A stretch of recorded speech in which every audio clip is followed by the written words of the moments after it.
Las opiniones y comentarios expresados en el siguiente espacio son exclusiva potestad de quienes lo emiten. Esta empresa televisora exime su responsabilidad o participación en los mismos.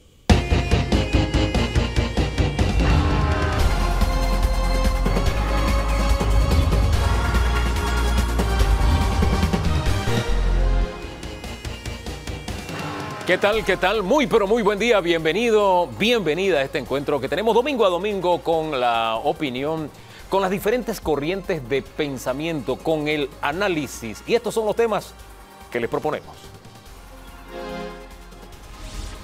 Escándalo, escándalo, la piñata política de la descentralización. Tendremos un análisis sobre este tema. Va a brillar por su esencia el punto de vista oficial. Ellos guardan silencio sobre este tema. Así que estarán con nosotros Ernesto Cedeño, que es abogado, que ha presentado denuncias respecto a este tema, y también Gabriel Tribaldos de Movin. Haremos también una radiografía de cómo están avanzando las campañas políticas. Este tema lo ponemos también, el del primer segmento, bajo la lupa de un exfiscal electoral. Boris Barrios nos acompañará. Alarmantes las cifras de bullying, de asesinatos a niños también. Vamos a analizar el tema con Antonia Efio, ella es psicóloga, y con Suki Yard, que es abogada. Oye, ¿realmente Panamá tiene los alimentos más baratos de la región? Vamos a analizar este asunto con Raúl Molina, de los Consumidores Libres, y Luis Morán, economista. Y cerraremos hablando sobre sequía. ¿Realmente nos ha sorprendido la sequía o que se prolongue la temporada seca? No tomamos no preveímos que iba a pasar, no cosechamos agua que dijimos que íbamos a cosechar, y todo esto. ¿De verdad nos sorprende lo que nos está pasando? ¿Por qué? Ligia Castro nos acompañará, ella es asesora en cambio climático. Don Danilo Toro, ¿qué tal? Buen día. ¿Qué le parece la agenda de hoy? Buen día, don Hugo. Primero, darle la bienvenida. Gracias. Esté de vuelta por acá. Y segundo, decirle que la agenda de hoy variada, pero con el primer punto, como que regresamos al pasado. ¿Así? Este es un back to the future. Sí, ciertamente. Hubo una época en que hubo un gran escándalo por el uso de millones y millones en juntas comunales. Como que se repite la historia y solo cambian los actores. Así es. Pero, y el modus operandi varía un poco también, ¿no? Y regresamos al pasado. La verdadera expresión es regresamos al futuro. Sí. Oiga, y también usted no estaba de acuerdo con esto de la piñata. Usted le tiene otro nombre. Sí, porque en aquella ocasión yo lo llamé orgía. ¿Y a esta ocasión? Parte 2. Orgía 2. Orgía parte 2. Don Ernesto Cedeño, don Gabriel Tribaldos, gracias a los dos por acompañarnos. Buenos días, gracias. Primero, pongamos en perspectiva la magnitud de este escándalo, lo de la descentralización paralela y estos desembolsos preferenciales a los representantes y a los circuitos PRD.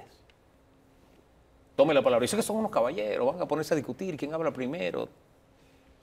Bueno, mira, y definitivamente un escándalo que se repite nuevamente, un escándalo muy parecido al anterior con diferentes actores ahora, pero son dineros que, si te pones a ver, como pasó en la vez pasada y seguramente pasará en esta vuelta, son dineros que se hubieran podido destinar para cosas tan necesarias en este país, cosas tan básicas, que tanto han sido puestas a un lado por gobierno tras gobierno, y hoy en día muy posiblemente van a ser utilizadas para politiquería, para corrupción, para clientelismo, y eso es lo que a nosotros pues nos aterra. Ahora, usted nos retrotrae al pasado, lo hizo también don Danilo. A mí lo que me preocupa de retrotraernos al pasado es que todos ahí no hubo ni heridos ni muertos en ese accidente. Entonces, me preocupa que también este vaya a repetirse la historia o el desenlace. ¿Usted no le embarga el mismo temor, señor Cedeño? Bendiciones, Panamá, en Dios hay esperanza. Primero debe quedar claro lo que dice la Constitución. En el artículo 1.13, las autoridades están obligadas a garantizar la libertad y honradez del sufragio, y se prohíbe, numeral 1, el apoyo oficial, directo o indirecto, a candidato a puesto de elección popular, aun cuando fueren velados los medios empleados a tal fin. Claro, yo pienso que tiene que ver mucho el activismo ciudadano. Haciendo reminiscencia, Daniel Toro estaba hablando del pasado. ¿Qué es lo que sucedió en un pasado reciente? En una certificación, que aquí la tengo, del 3 de diciembre de 2014, que me dio precisamente el ministro de Economía y Finanzas, descubrimos que la autoridad ejecutiva del momento dispuso en favor de los diputados administración de 403.496.332, de los cuales... Vía juntas comunales, a propósito. Dentro de ese paquete monstruoso, para el PAN se transfirió 169 ingresos millones, juntas comunales de 207 millones y municipios 26 millones. Entonces, faltaba una autoridad, a mi juicio principalmente de control de la Contraloría, que jugara su papel. Lógicamente, yo presenté una denuncia a la Corte Suprema de Justicia para que se investigara a todos estos diputados que administraron esos recursos, y aun cuando presenté declaraciones juradas de personas que habían dicho que les retornaban dinero a los diputados de lo que cobraba por esa triangulación, se consideró que no había prueba idónea. Yo le pedí al Contralor de la época que hiciera una auditoría de enriquecimiento justificado para los 71 diputados. Mire, aunque tú hagas triangulaciones, las evidencias están, porque habían recibido denuncia de que habían cambiado su estatus de vida. El Contralor de la época dijo, como es diputado, no me voy a meter, lo llevó a la Corte, y la Corte en esta decisión dijo que el Contralor tiene la capacidad de auditar a todos los recursos, y si descubriera en algún diputado de que hay un presunto ilícito, en ese ínterin manda el caso a la Corte. El Contralor no quiso hacer nada. Pasó la dispensación de las llamadas partidas circuitales con mucho bochorno. Al final del mandato vimos contenedores que el Contralor mandaron y todo, y hasta ahora no me he visto una sentencia firme. Y solamente juntas comunales, no así la transferencia de las partidas circuitales al PAN. Llegó la nueva dispensación, eso cuando un Contralor no es efectivo. Pero ahora tenemos un Contralor diferente. Pero vamos... Sí, pero permítame que tenemos un Contralor diferente ahora. La historia puede cambiar porque tenemos un Contralor distinto. Hasta ahora no ha cambiado. Y el Contralor anterior, como cambió ante la repulsa ciudadana, las partidas digitales, llegaron los donativos y subsidios que administraba la Asamblea. Y el Contralor, en vez de ponerle coto, es decir, los diputados le piden al presidente que transfiriera donaciones y subsidios a mansalva a cualquiera persona, el Contralor hizo un instrumento para facilitar y regular todo lo que es inconstitucionalmente los donativos y subsidios. Bueno, yo demandé la constitucionalidad y la Corte Suprema de Justicia declaró que eso es inconstitucional. Entonces separaron la donativo y subsidio. Ahora, ¿qué resulta en la presente administración?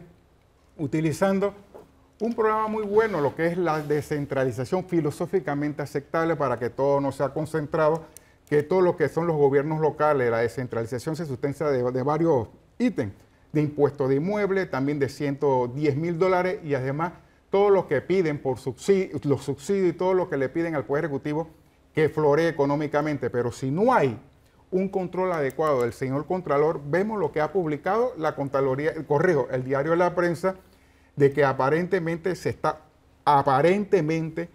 utilizando presuntamente los recursos del Estado para favorecer a la clase gubernamental en poder, y esto, además de contrariar lo que dice la Constitución, vemos un Contralor que no es efectivo en cuanto a decir voy a auditar, y por eso que le he pedido al Procurador de la Administración, ante el silencio del ANTAI, que el ANTAI está en modo de bien, gracias a usted, ante el silencio del Contralor, que dijo, agua pasó por aquí, Cate, que no la vi. El Procurador de la Administración en este momento puede tener la oportunidad, ante el ruego que le he hecho, de exigir rendición de cuentas, y con ese insumo pudiéramos calibrar si es una materia para que Procurador Caraballo y todo su equipo de fiscales pongan el pie al acelerador. Y le hago un llamado a la ciudadanía. Si usted cree que el representante de corregimiento que debe ganar $2.000 ha cambiado su modo de vida y aparentemente no puede sustentarlo, llénele de petición al Contralor para que haga informes de audito correspondientes para investigación de enriquecimiento injustificado. En este país, lamentablemente, para que exista el delito de enriquecimiento injustificado, la Contraloría tiene que desarrollar un alcance. Y si el señor Contralor y su equipo no se motiva para investigar a personas que pudieran haber cambiado su estatus de un representante de corregimiento y diputado, porque yo he escuchado y ya me que oye, que este ya tiene apartamento, oye, que este lo están, y tiene hasta chofer, eso como que no cuadra, pero para eso se requiere, apreciados ciudadanos, amigos aquí en este panel, una actividad fehaciente del Contralor General de la República y de su equipo de control. ¿Usted tiene la esperanza de que el Contralor vaya a hacer algo? Yo no tengo ninguna esperanza que este Contralor haga algo. Creo que sus hechos han demostrado a lo largo de toda su actividad como un Contralor que sencillamente mira para otro lado. Por el otro lado, creo que hay que darle, como muy bien dice el colega Cedeño, hay que tratar de empujar a que las cosas se puedan dar vía la justicia. Ojalá el Procurador General de la Nación, ojalá el sistema de justicia pueda hacer algo diferente a lo que pasó la última vez. Son muchos dineros que están siendo destinados y que posiblemente van a ser destinados, o seguramente van a ser destinados, para la politiquería. O sea, ahí vemos cómo se distingue claramente que la mayoría de los dineros caen en representantes y alcaldes del partido gobernante versus los otros que no son del partido gobernante. Es mucho dinero.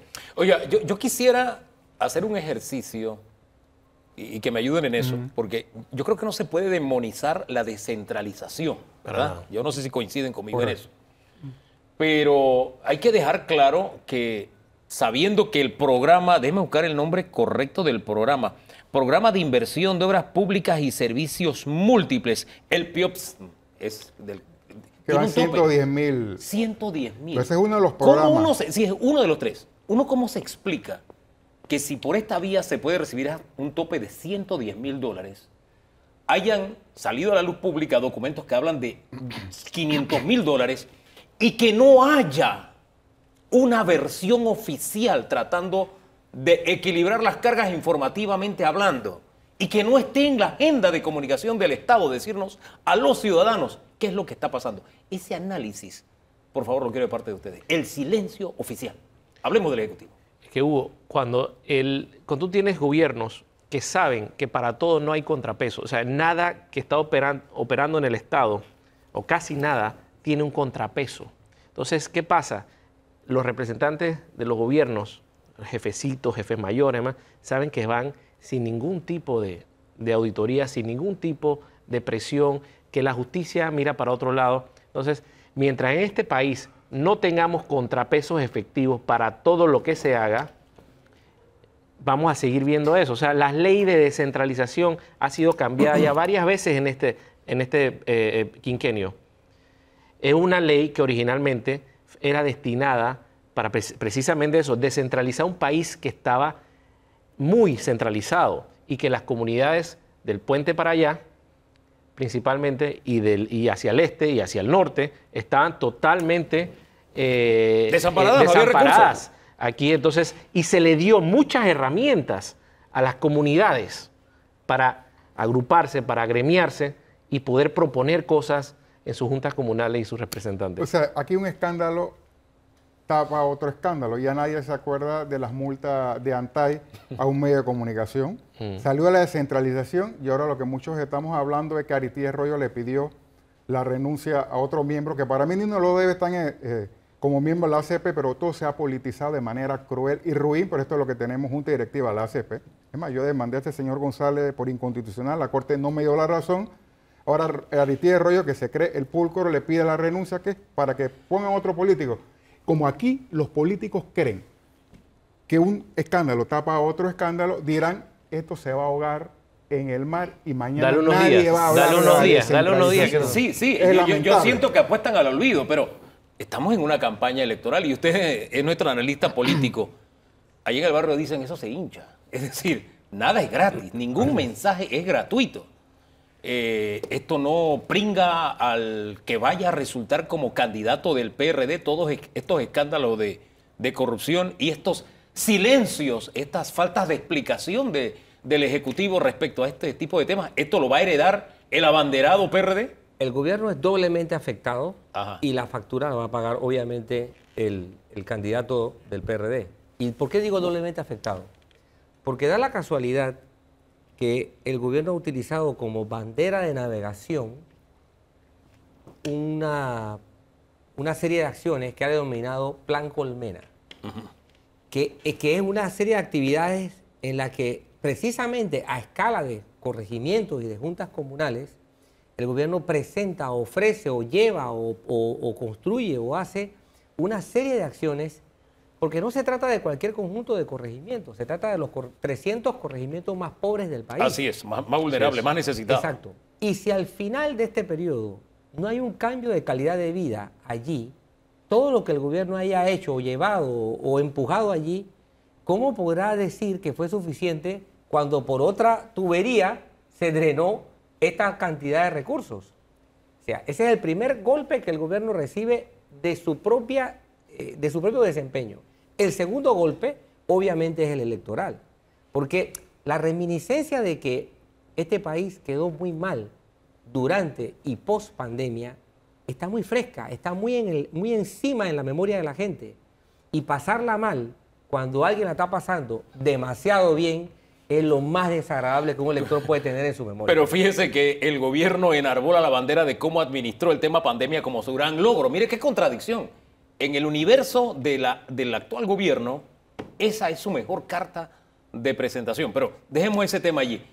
¿Va a afectar a las intenciones de permanecer en el poder del PRD estos escándalos? Y también quiero que me ayuden, ya que usted hizo memoria de otros escándalos, ¿de qué otros escándalos se le viene a memoria así recientes en la actual administración? Primero, yo creo que la atomización del voto está apostando el ala gubernamental, inclusive porque ellos creen, como tienen un piso político de 30 y tantos %, indistintamente... ¿Y ese piso es seguro? ¿Usted cree que ese piso es seguro? Históricamente se ha mantenido en 33%.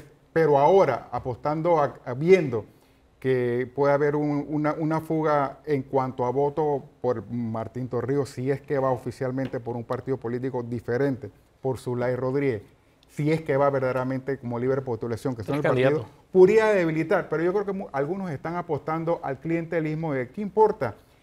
Que el pueblo esté peleando por agua y aquí hay 200 millones que no se saben, conforme el diario La Prensa, que se ha administrado de una manera política. Eso hay que probarlo. O 403 millones que hubo otra hora cuando hubiera poder haber resuelto muchas cosas, el agua, vivienda, etcétera, etcétera. Y dirán que con un par de bloques, un par de jamón en Navidad, el pueblo, algunas personas se le va a olvidar. Y como hay muchos candidatos, 3 de libre postulación que pertenecen a partidos políticos, 2 constituidos y una información, es el 1, 2, 3 hasta el momento de la libre postulación de presidente. Todos pertenecen a partidos, 2 constituidos, 1 en formación. 3 se van para acá, más todos los votos de RM, de la coalición que quieren hacer. Entonces ellos están apostando que indistintamente de lo que se esté publicando, que la mayoría son de Junta Comunal y municipio del gobierno, un par de bloques con el techo que tenemos, el piso, podemos llegar a ser la primera vez que un gobierno repite. Ese es el cálculo que usted cree que están haciendo. Pero, ¿sabes qué? Ayuda a memoria, esa musiquita significa que se acabó el tiempo.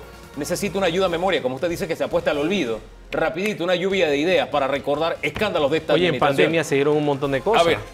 Está el tema de los ventiladores, está el tema de varias cosas que fueron el hospital modular. Sí, o sea, el hospital modular, varias cosas que quedaron ahí en el aire, no se investigó y sencillamente pasaron por procesos abreviados de compras.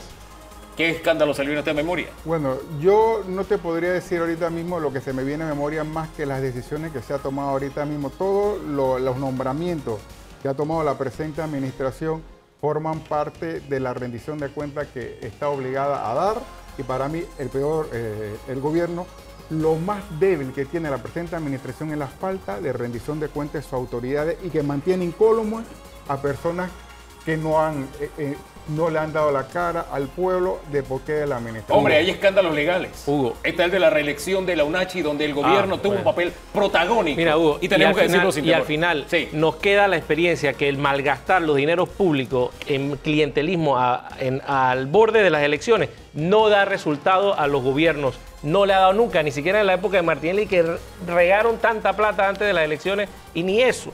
Así que lo que hay ahí es un atraco fuerte de esos dineros despilfarrados y que quedan en bolsillos de esos políticos, pero al final no le sirve a nada al gobierno. Señores, gracias. Es la forma en que comenzamos el debate abierto de este domingo. Ahora vamos a ponerle la lupa legal. ¿Se puede de verdad estar hablando de un delito electoral? ¿El silencio de la Fiscalía es aceptable? ¿Y cómo están las otras campañas políticas? Yo veo una campaña incluso que tiene anuncios que no es del partido, sino del candidato, porque no tiene acceso en este momento a los fondos de uso de parte del Tribunal Electoral. Así que de todo eso vamos a hablar en el siguiente segmento, aquí en Debate Abierto.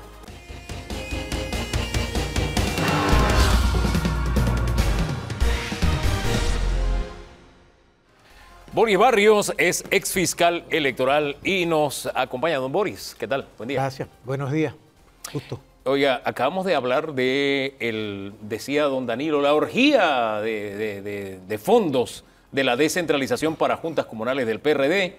Yo decía solamente la piñata, pero más allá de esos calificativos de titular, en el fondo lo que nos interesa saber, ¿estamos ante la posible comisión de un delito electoral o no?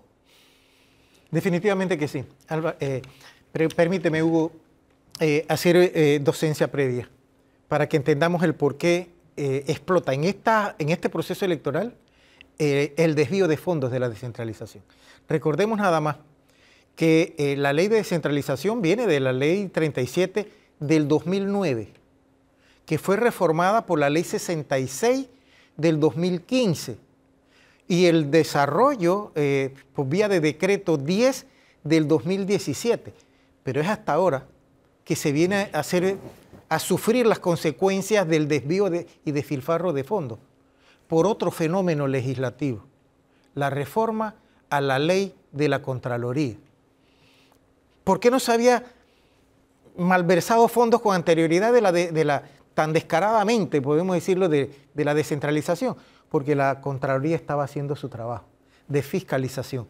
Pero cuando se reforma la ley de la Contraloría, se adiciona una norma, el 67-B, a la ley 37, que dice que los funcionarios de la Contraloría, en función de fiscalización previa y posterior, dan fe pública y que por tal razón están exentos de responsabilidad civil, de responsabilidad penal y de responsabilidad patrimonial, salvo la prueba de la actuación dolosa.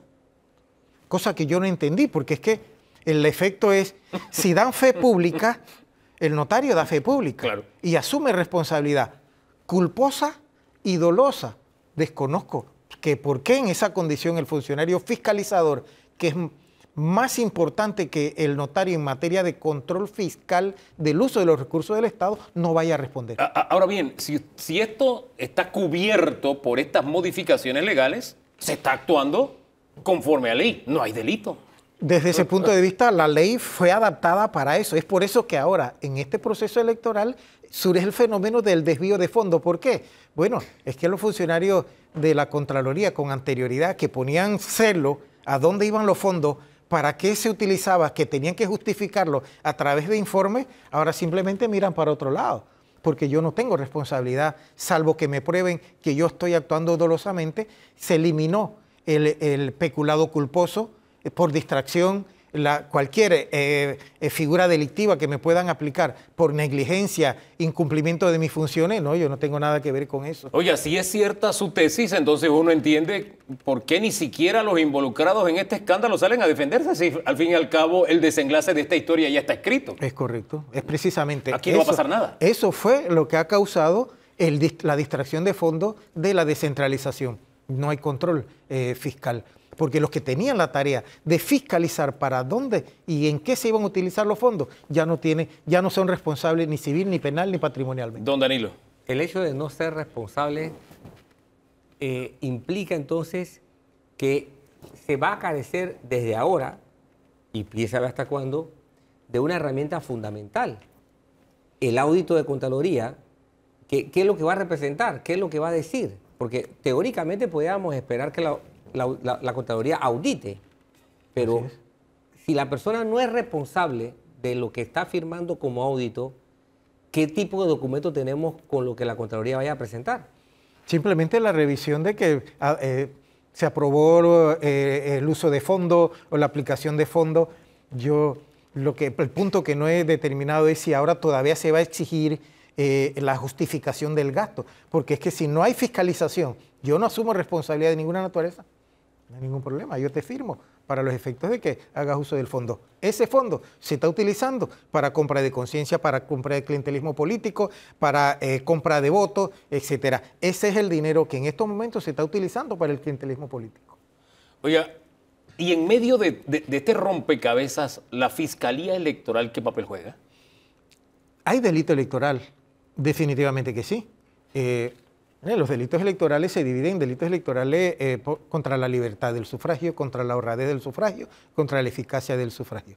A priori, pudiéramos decir que el uso de los recursos del Estado, incluso habiendo un candidato por allí que está haciendo denuncias con nombre propio, hechos propios, cae en la figura de contra la libertad del sufragio. Si hay funcionarios de las instituciones del Estado que están amenazando funcionarios, que están destituyendo funcionarios, que están haciendo listas, eso constituye delito contra la libertad del sufragio. Y si nos vamos un poquito más allá, la utilización de recursos del Estado provenientes de la descentralización para comprar votos, para donar zinc, cemento, entonces incurrimos en la figura de delitos contra la honradez del sufragio. Se están cometiendo delitos electorales, pero la Fiscalía está mirando para otro lado. ¿Qué llamado le haría usted a la Fiscalía Electoral? Hugo, tenemos que ser muy sinceros en esto. A venir a un programa con esto no vengo a mentir. La Fiscalía Electoral es un despacho del PRD. Yo no creo que vayan a realizar ninguna investigación. Van a mirar para otro lado.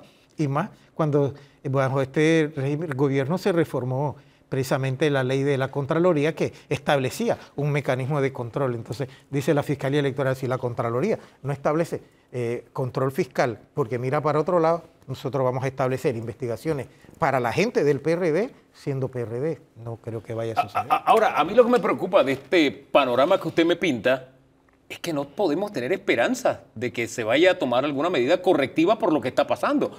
Y me parece grave porque estamos hablando del uso de fondos públicos que están delimitados por la ley. El de Fondo de Desarrollo para los gobiernos locales establece un tope de 110,000 y han salido documentos de $500,000. Y eso me parece sumamente grave porque ese dinero es el mío, es el del televidente de este momento. Ese dinero se está utilizando con propósitos políticos, pero ni siquiera podemos tener la esperanza de que vaya a pasar algo entonces. Hugo, para mí es un termómetro escuchar las denuncias que ha venido haciendo el candidato a las primarias por el PRD, presidente de la Asamblea, con el poder que tiene, y ha estado denunciando copartidarios con nombre propio, hechos individualmente identificados, y la misma Fiscalía Electoral ni siquiera ha iniciado investigaciones al respecto. Ahora, el candidato, en vez de decirlo públicamente, como en efecto lo ha hecho, ha denunciado el DAS, etcétera, ¿y no debe él presentar la denuncia ante la Fiscalía o la Fiscalía puede actuar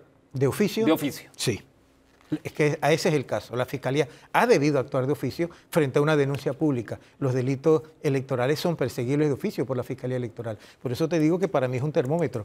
Un alto dirigente del partido, candidato a la presidencia, frente a la inercia de una Fiscalía General Electoral, para mí es un termómetro. La Fiscalía no va a investigar. Ahora, yo miro con preocupación el futuro por una razón. Si las primarias de alguna forma son el abreboca y el plato principal son las elecciones generales, y esto está pasando en las primarias del partido oficialista, que es el partido más grande, ¿qué nos esperan las generales? Hay una sola expectativa que yo veo en el camino, Hugo y don Danilo, y es que se ha presentado una demanda de inconstitucionalidad contra la reforma a la ley de la Contraloría. Bueno, ya se aceptó una demanda en a 6 relación, artículos, creo. En relación al tema que yo especifico. Y lo ha hecho transparencia en el sentido de que, bueno, es que si no hay control fiscal del gasto de los fondos, no hay transparencia. ¿Y para dónde vamos? La única expectativa es que en el término y antes de las elecciones de mayo de 2024, la Corte resuelva la inconstitucionalidad, declare la inconstitucionalidad y la Contraloría quede obligada a fiscalizar el gasto público. Es lo que nos puede salvar. La Contraloría con esta ley ha quedado como los estacionamientos públicos. Usted sabe que los estacionamientos públicos, usted paga por estacionar su carro. Pero le dicen, tú estacionalo ahí, pero nosotros no somos responsables de lo que le pase a tu carro. Así ha quedado la Contraloría. Don Danilo. Sí, la figura cabe. Sí, totalmente. La analogía es clara, es exactamente totalmente. La misma. Ahora, el problema es el siguiente. Primero tenemos un precedente en el que no ocurrió nada con una Contraloría que no tenía el agravante de que no se declaraba no responsable. Y eso fue cuando estaba el Contralor Humbert, que se dio el escándalo de los $400 millones. Así es. O sea, estando la Contraloría en disposición de presentar camiones de documentos y no ocurrió nada, yo no veo aquí qué pueda ocurrir.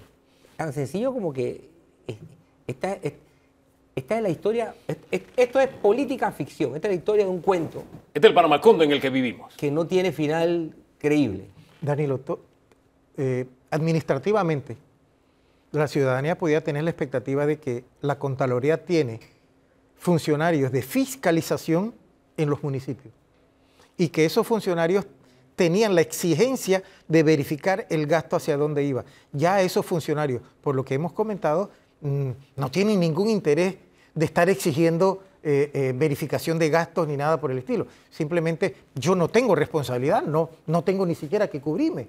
Pero es que con el antecedente de que cuando tuvieron la responsabilidad Es correcto. no ocurrió nada. Es correcto. O sea, ¿no? tuvieron el 100% de nada. Entonces, ¿qué escenario ver cuando con responsabilidad o sin responsabilidad, al final el resultado va a ser nada? Nada de nada. O sea, ¿qué nos espera en términos de mejoría política? Y antes existía la posibilidad, la amenaza de una investigación. Ahora ni siquiera existe la amenaza de la investigación. ¿Dónde queda el artículo de la Constitución que nos recordó aquí a propósito hace unos minutos don Ernesto Cedeño de que usted no podía favorecer una campaña ni siquiera de manera velada? Pero ahora ya ni siquiera es velada. Esto es un hecho público, notorio y del que el gobierno ni siquiera se preocupa por dar una versión oficial. O sea, acepten esa versión porque esa es la... Cuando usted nos da una versión oficial, usted está diciendo acepten esa versión porque esa es la oficial. ¿Dónde queda ese artículo de la Constitución? Mira, el esquema se rompió hace rato, hace ya varias presidencias, de favorecer a un candidato. Aquí se tenía por que un ejecutivo se mantenía al margen de las campañas presidenciales. Hoy no. Y en esta campaña estamos viendo precisamente que se preparó el camino, se reformaron las leyes, se adecuaron para los efectos de precisamente utilizar los recursos del Estado, de la descentralización para campaña política. Y no hay control al respecto. Ahora bien, si esto pasa en la campaña oficial, miremos el resto de las campañas. ¿Hay algo que a usted le preocupe en la forma en que se están desarrollando? ¿O en las demás campañas pues, van viento en popa? Me preocupa que estamos en los procesos de elecciones internas de los partidos, que deben terminar en julio, y vienen entonces en septiembre las alianzas que deben ser ratificadas en octubre. Y de ahí una vacancia de noviembre, diciembre y enero, porque en febrero arranca el proceso electoral para las elecciones del 2024. Me preocupa que el Tribunal Electoral no haga su papel llegado el momento. Ojalá. ¿Por qué le preocupa? ¿Qué es lo que le preocupa específicamente? Porque ha venido sufriendo, y lo digo en el sentido constructivo y no destructivo, ha venido sufriendo merma en la credibilidad. Y un llamado de atención a los magistrados del Tribunal Electoral, que las actuaciones den certeza, den confianza, den seguridad al electorado. Es lo que nos queda. Si aquí el Ejecutivo ya se parcializó, si la Fiscalía Electoral no está haciendo su trabajo, si la Contraloría no está fiscalizando, solo nos queda el Tribunal Electoral. ¿Qué papel debe asumir o qué debe decir el Tribunal Electoral colegiado como tribunal en este momento ante este panorama que usted debe mandar mensajes claros de imparcialidad, de seguridad en sus fallos, de que sus fallos no resulten cuestionados porque favorecen a uno u otro, que se mantengan en el centro para que todos los actores del proceso electoral del 2024 puedan confiar en las decisiones del Tribunal Electoral. Si el Tribunal Electoral tiene un desliz, perdemos el proceso electoral. Don Danilo. El riesgo de que un proceso electoral se vea viciado va a crecer en la medida en que no tengamos ni acción de la justicia, ni acción de los controles, ni acción de las normas. Desde el punto de vista normativo, ¿qué se debería hacer para que este riesgo baje ahorita mismo? ¿Cuál sería una medida que debiera adoptarse para que el riesgo baje, aumente la confianza y nos veamos abocados a un proceso electoral en el que los recursos del Estado terminen donde debe terminar y las personas que se atrevan a tocarlo también terminen donde deban terminar? Danilo, el ideal sería, por una parte, que la Corte Suprema de Justicia declare la inconstitucionalidad de la reforma de la ley de la Contraloría y se obligue a los funcionarios a decir que dependemos de ese fallo. Para mí, dependemos de ese fallo. Esa observación es puntualmente importante. Sí, si la Corte confirma y dice que todo está bien, nosotros vamos a ver un carnaval de uso de recursos del Estado sin control y la Contraloría mirando para otro lado. La Fiscalía sin salir del aire acondicionado, y si el Tribunal Electoral comete un desliz, se equivoca en las decisiones. Y sin ningún cargo de conciencia, porque al final la ley le dice que ese es el papel que ellos juegan. Así es. Convidado de piedra. Así Ahora es. bien, estamos en un proceso también interesante porque hay un candidato a la presidencia que tiene casos pendientes ante los tribunales de justicia. Tenemos otro precandidato presidencial cuyo partido ni siquiera tiene acceso a los dineros oficiales de subsidio porque, bueno, no los ha manejado de la forma más santa posible. Es una campaña bien sui generis, por decirlo de alguna forma diplomática, ¿no le parece? A eso me refiero cuando digo que el Tribunal Electoral tiene que hacer posturas objetivas. ¿Por qué? Porque ha venido siendo cuestionado por su cierto grado de complicidad en el manejo de los fondos públicos asignados a los partidos políticos, en el caso de Cambio Democrático.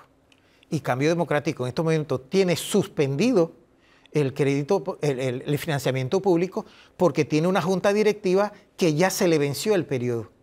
Y encima de eso, por eso el cuestionamiento del Tribunal Electoral es que no le ha exigido al partido la rendición de cuentas en cuanto a la contabilidad del recién proceso electoral terminado y está en otro proceso electoral. Entonces, esos son, cuando digo que el Tribunal Electoral tiene que dar credibilidad en sus actuaciones, es dar certeza de que podemos confiar en su autoridad. ¿Lo está haciendo hasta ahora? Creo que ha venido mejorando de un tiempo para acá, pero tiene esos actos del pasado que todavía no los ha resuelto. Pasado reciente, a propósito. Pasado reciente. Un pasado que está pero muy presente.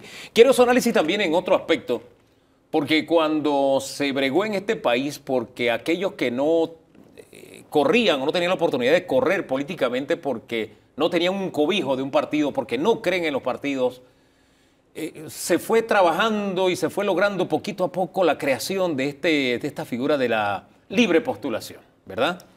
Hoy por hoy tenemos una libre postulación bien interesante, porque los 3 candidatos que están punteando ahora mismo la recolección de firmas tienen un ADN de partido político. Zulay Rodríguez, que está a la cabeza, tiene ADN PRD, el señor Melitón Arrocha, que está de segundo, tiene ADN panameñista, y la que está de tercera, que acaba de ascender esta misma semana, la señora Gordón, tiene ADN de otro partido que, bueno, no le ha ido bien en las elecciones, pero al final partido. La figura de los independientes o de libre postulación con estos fenómenos, ¿cómo sale librada desde su punto de vista? Y si se preservó el espíritu que llevó a querer esta figura. Has utilizado el término correcto, libre postulación, porque el concepto de independiente se cayó. Entonces, libre postulación, porque tú puedes ser de un partido político, pero puedes irte por la libre y ser candidato. Ahora, se va a suceder el siguiente problema. En este marco, van a los candidatos por libre postulación poder aliarse, porque no pueden establecer alianzas con los partidos políticos, porque las alianzas son propiamente entre los partidos políticos. Un candidato independiente no es un partido político, es una persona natural. No puede establecer alianzas con partidos políticos, puede establecer acuerdos políticos, pero no alianzas. No va a ocurrir que si un candidato independiente se alía con un partido, se le van a sumar los votos, como sucede entre partidos, entre alianzas de partidos. No va a suceder. ¿Y entre independientes sí lo pueden hacer? Tampoco. Tampoco. Tendrían que aliarse y hacer una sola terna para los efectos de buscar el voto en una sola línea, porque no funcionan las alianzas entre personas naturales. Sería informal, por decirlo de alguna forma, ¿no? Así es. Bueno, o sea, saldrían en la papeleta, pero al final serían vota por fulano porque fulano es el que... Serían acuerdos de facto. Serían acuerdos de facto, sí. Se trataría de eso. Un término que se aplica.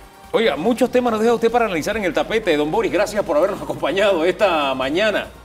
Y algunos escenarios un poco desesperanzadores, pero bueno, tengamos la esperanza, no la perdamos. Vamos a la pausa. Regresamos. Gracias por acompañarnos, don Boris. Pausa y regresamos. Hablemos un poquito de un fenómeno social. Panamá ha desplazado a El Salvador en el tema de bullying, sí, en el tema de acoso a los niños. Y también se ha dado un tema con el caso de la niña Lina, asesinada en Chiriquí, que creo que debemos ponerla bajo la lupa. Lo haremos con 2 especialistas luego de la pausa.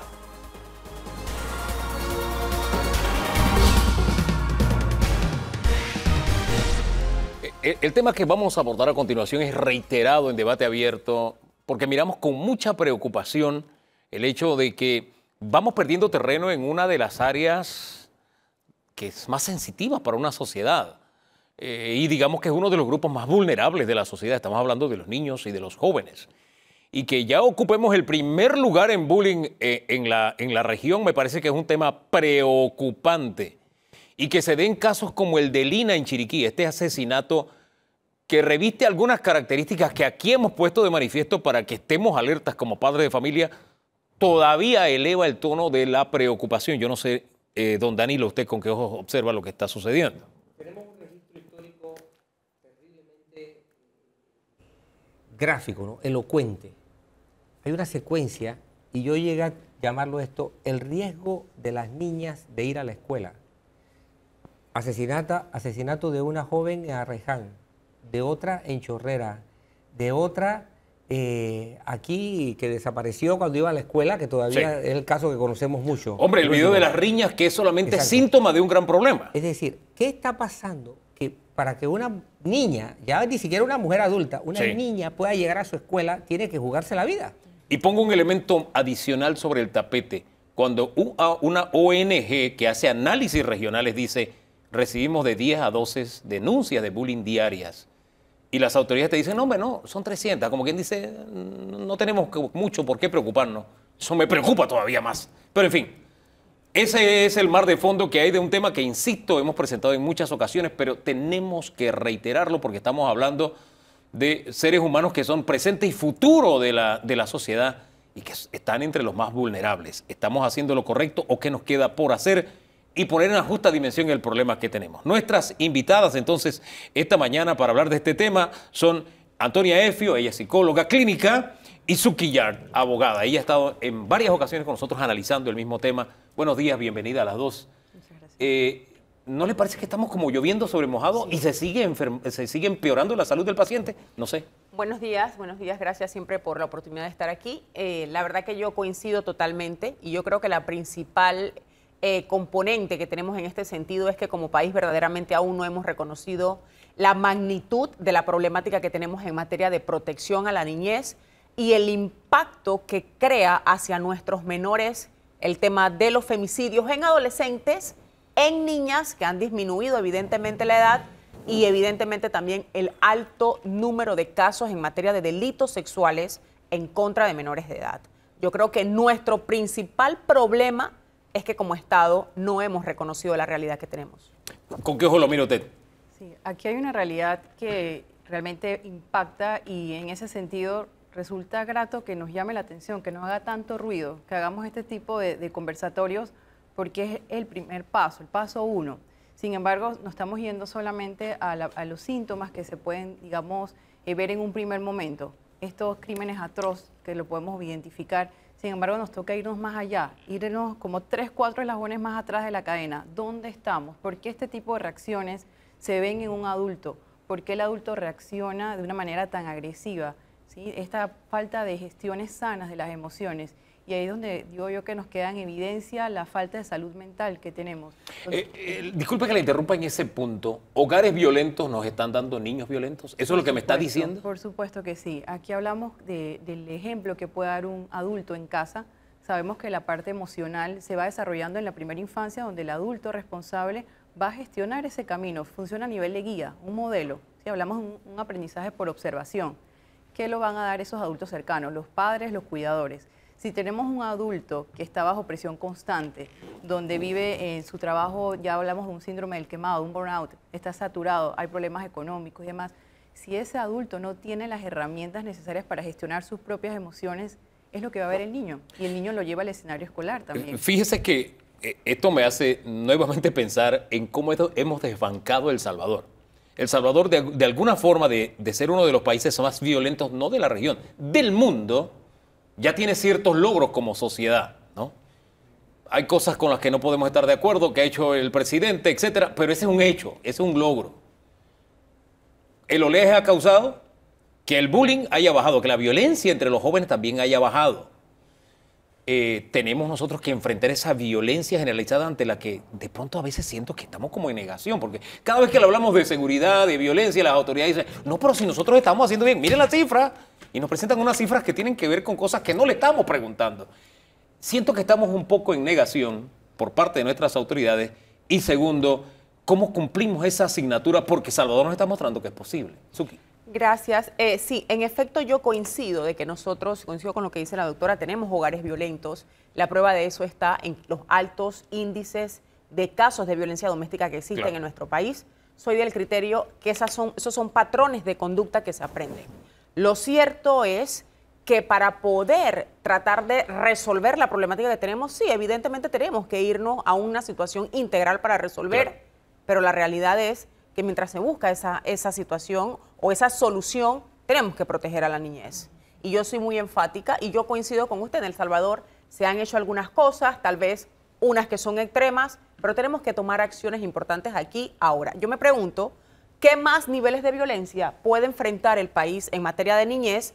O sea, entendamos el escenario de Lina Rojas, cómo fue asesinada y qué pena, y habrá cosas que nos tengamos que reservar, pero entendamos cómo la asesinaron, todo lo que vivió o todo lo que ella tuvo que pasar para ser asesinada. Y hay un caso que siempre lo traigo a colación porque el caso de Lina no es el único caso con esas mismas características.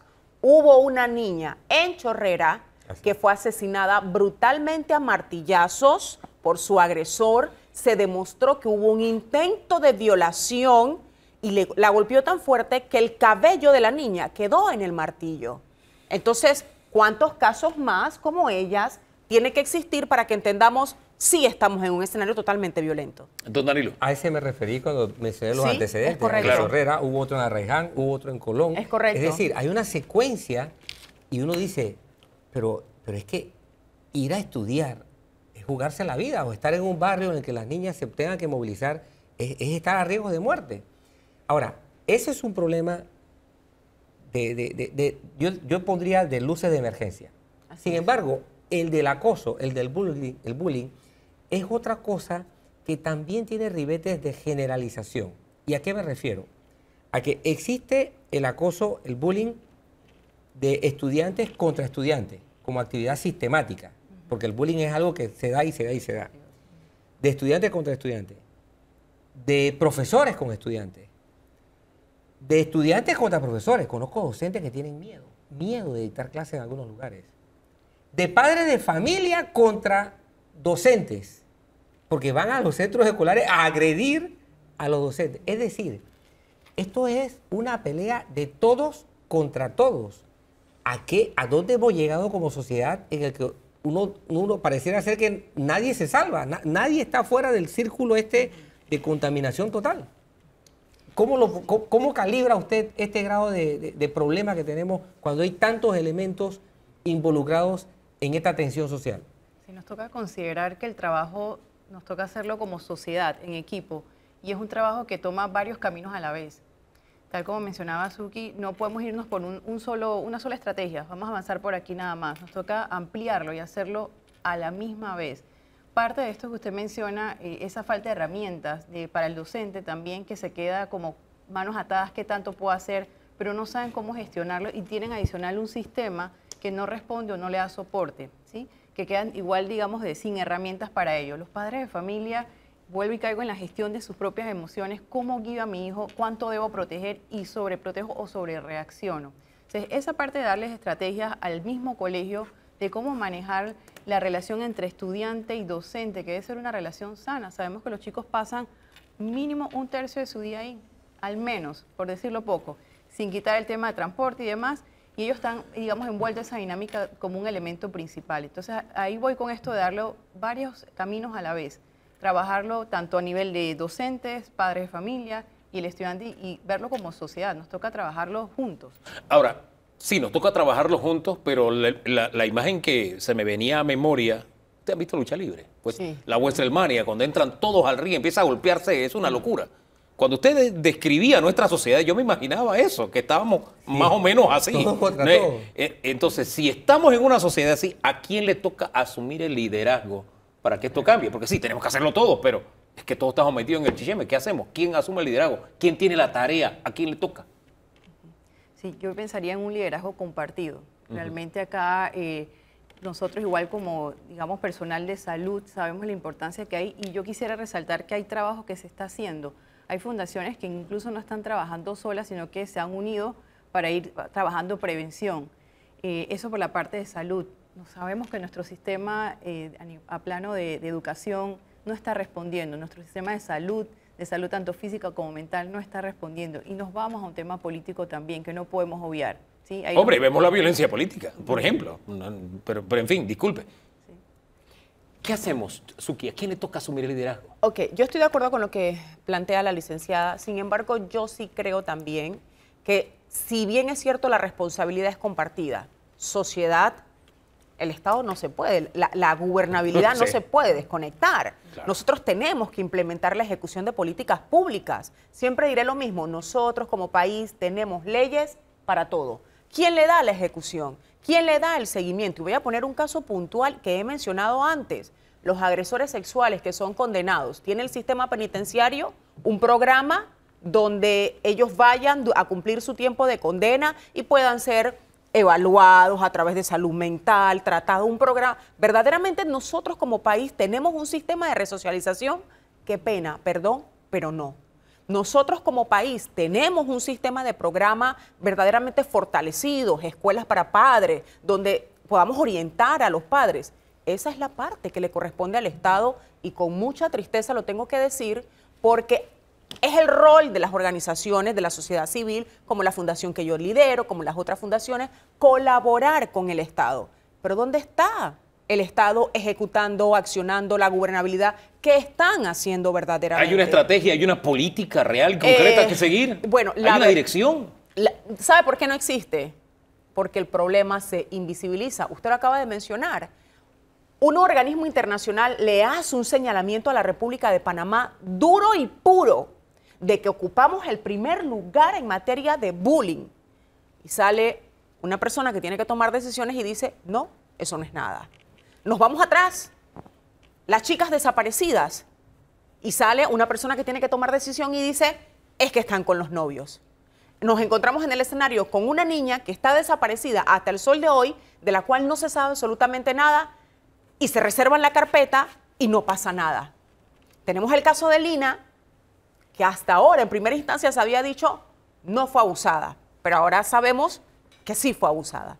Entonces, es una serie de fallas que tenemos como Estado, como país, que mientras no reconozcamos lo que está pasando, no vamos a poder tomar los correctivos necesarios. ¿A qué se debe que nuestras autoridades vivan en esa permanente negación de un problema que es evidentemente grave? Yo creo que le resulta lo más cómodo, porque hay trabajo que hacer, hay bastante trabajo que hacer, y es ponerse pilas y llevarlos, digamos, el dinero a donde hay que llevarlo. Esa inversión hay que saber hacerla y se sabe hacia dónde. Yo aquí he manejado cifras desde el 2014 que se hablan de estudios que se hicieron por primera vez en Panamá, porque a veces carecemos de estadística y sí, nos tienen que como dar esa información de golpe de que dónde estamos a nivel de números, porque los números impactan. Si hablamos de estudios que se han hecho en 2014, ya nos vienen diciendo que es una problemática, que tenemos que abarcarla, que hay que avanzar, pero lo cómodo quizás, por llamarlo de alguna forma, para la parte política, para el Estado, es echarlo hacia otro lado, el dinero que se requiere invertir en este tipo de situaciones. ¿En qué medida el panameño se ha vuelto violento? Hombre, vamos a hacer un poquito de historia. Cuando estudiamos nuestra separación de Colombia decíamos, mientras Colombia se desangraba, Panamá había paz. Y citábamos entonces, vino la guerra de los 1000 días y eso no nos gustó y dijimos, ¿sabe qué? Nos separamos. Fue una de las razones, ¿no? Había más reciente, ya en la última mitad del siglo pasado, había conflictos en toda Centroamérica. En Panamá y en Costa Rica no había. Más tocaba Costa Rica que a nosotros. Pero había paz en Panamá y decíamos, los panameños somos diferentes. Ya no podemos decir eso. ¿O sí? Pienso que viene el tema de carencias que estamos teniendo como sistema. Sí. Carencias de todo tipo. Hay temas, no podemos obviar la parte económica, el sistema educativo también se ha visto flagelado y eso nos va desgastando como sociedad. Ya no hay esa tranquilidad tal como usted menciona. Fíjese, yo se lo digo en un ejercicio muy sencillo. Hace unos días tratábamos de explicarle a nuestros hijos una tragedia que se dio hace muchos años entre un odontólogo, una pareja, fue en una casa de ocasión de citas que queda por San Antonio, que antes era a las afueras de la ciudad. Y cuando tratamos de decirle cómo eso había impactado a la sociedad panameña por la hazaña con que se había dado el asesinato, etcétera, y dónde había sido y todo lo demás, ellos no les estremecía. Porque su realidad es que viven en un país violento versus el que nosotros tratábamos de contarle que existía hace un par de décadas nada más. Por eso le vuelvo al tema. El panameño hoy debemos aceptar que está viviendo en una sociedad violenta. Sí, yo estoy totalmente de acuerdo. Yo creo que es un caldo de cultivo de muchas situaciones. Sí. Tenemos altos niveles de inseguridad. Usted preguntaba hace un momento cuál es la razón por la que el Estado o quienes gobiernan no toman decisiones. Yo me voy un poco más allá. Para mí es un tema de desinterés total y absoluto. No les interesa. No existen verdaderamente un cúmulo de prioridades hacia la sociedad. Entonces, en ese sentido, hay una carencia de toda la sociedad panameña que se refleja lastimosamente en altos niveles de agresividad y de violencia. Hoy en día, un ejemplo sencillo, usted conduciendo y alguien tan siquiera, usted no le puede decir nada a esa persona porque usted no sabe con quién se va a encontrar. Entonces, sí estamos viviendo altos niveles de violencia a los cuales pareciera que nos están dejando que sigamos sumergidos en esa situación sin que se tomen ningún tipo de conductas. La pandemia, nos guste o no, vino a maximizar esa situación. Usted hablaba del tema salud mental. ¿En qué medida realmente hay conciencia de que se está necesitando priorizar la atención de salud mental? Hombre, vamos al caso de Lina. Como este caballero que aparentemente está involucrado dio declaraciones con una sangre fría, pidiendo incluso que justicia, que ocurriera lo que tenía que ocurrir, cuando él era el que estaba involucrado. Hablemos un poquito de salud mental. ¿En qué medida nosotros estamos conscientes de que hay que priorizar ese renglón para lograr la convivencia pacífica? Yo quisiera decir que hay claridad con eso. Sin embargo, vemos que hay un hueco aún de que se le dé la relevancia que amerita a la salud mental. Yo creo que esa sería nuestra base para trabajar, donde todos tomemos conciencia de lo necesario que es hacer esta parte, ese seguimiento de salud mental. Vemos unas gestiones de emociones innecesarias, desmedidas, que nos llevan al punto 1. ¿Dónde está la salud mental de esa persona? Porque sí, uno ve las declaraciones y es impresionante, y es donde digo que por una parte que impacte nos hace ruido y nos permite ver que la necesidad está ahí. ¿Sí? Ahora, ¿qué mensaje le podemos dejar de reflexión y de orientación a los televidentes, a las madres de familia, a los padres también, para identificar situaciones que pueden ser de alarma, tanto del maltratador como de la víctima de maltrato? Porque al final estamos hablando de escenarios donde se puede llegar incluso a hechos de violencia que pueden acabar con una vida. ¿Qué señales de alarma se le pueden dar para que el padre esté pendiente y pueda identificar y ayudar? Porque sí, se necesita eso, se necesita la orientación, la ayuda, pero de pronto no tiene las herramientas. Ayudemos entonces a los televidentes. Claro. Es importante que esto se trabaja desde antes. Hay un vínculo que generar, que fortalecer entre padres e hijos. Y estos cambios los vamos notando en la medida que el padre logra conocer a su hijo y logra identificar que algo raro puede estar pasando, que hay un nivel de incomodidad. Y eso no lo podemos minimizar. Una vez el niño o el adolescente identifica, me sentí incómodo, esa incomodidad es suficiente para tomar medidas de distancia, medidas de investigar, de acercarse. No minimizarlo. A veces tiende a decir, no, pero mira, él es vecino, él es cercano, no pasa nada. Eso es la primera alerta y no podemos minimizar esa sensación, ese ruido que le hace a la persona algún nivel de incomodidad. Es que en el caso de Lina, a mí se me hace un nudo en la garganta. Ya una vecina les había dicho a los padres, oye, este señor viene por la parte de atrás de la casa, premia a la niña. Claro, son señales. Hay cosas que no podemos pasar por alto como padres. Eso es importante y para mí ese es el llamado de atención que yo le hago a la sociedad. Toda persona adulta que siempre intente ganarse esa confianza del menor, que siempre tenga esa relación de secretos con los menores, niña o niño, que los premie, que les dé premios. O sea, tenemos que tener alertas. Importante siempre tener muy presente del 100% de los casos, 99.9%, los monstruos están dentro de la casa. Sí, señor. Son familiares. Ahora, si tenemos la violencia en la casa, en el hogar, ¿cómo un violento puede ayudar a otro violento? O sea, ciego ayudando a otro ciego, ¿cómo hacemos? Bueno, yo creo que en ese sentido es muy importante. La primera línea de protección para los niños y para las niñas, evidentemente, es el hogar. Sin embargo, tiene que haber dentro de ese núcleo familiar una persona que esté alerta y que tenga ese interés de proteger a los niños y a las niñas, entendiendo que son sus propios hijos. Aquí yo quisiera Señores, agregar- sí, para cerrar. Ajá. Sí, adelante, O sea, para sí, cerrar. cuando tenemos esta ausencia de los padres o los cuidadores que deberían protegerlo, ahí entra en el escenario los docentes, que es otro adulto que está cercano a los niños y adolescentes y que igual puede tomar medidas de protección. Así es. Es una tarea titánica, es una tarea de todos, pero alguien tiene que asumir el liderazgo y la ley establece, la ley es clara, los funcionarios públicos están para cumplir y hacer cumplir las leyes.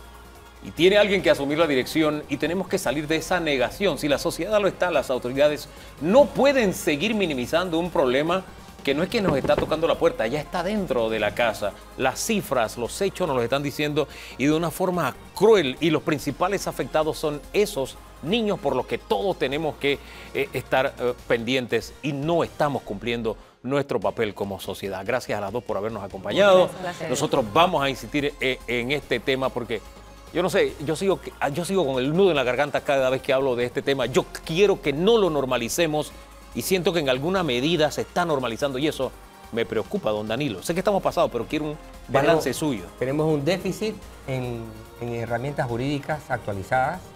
Tenemos un déficit en recursos humanos preparados a escala de colegios. Tenemos un déficit de formación de padres y madres de familia.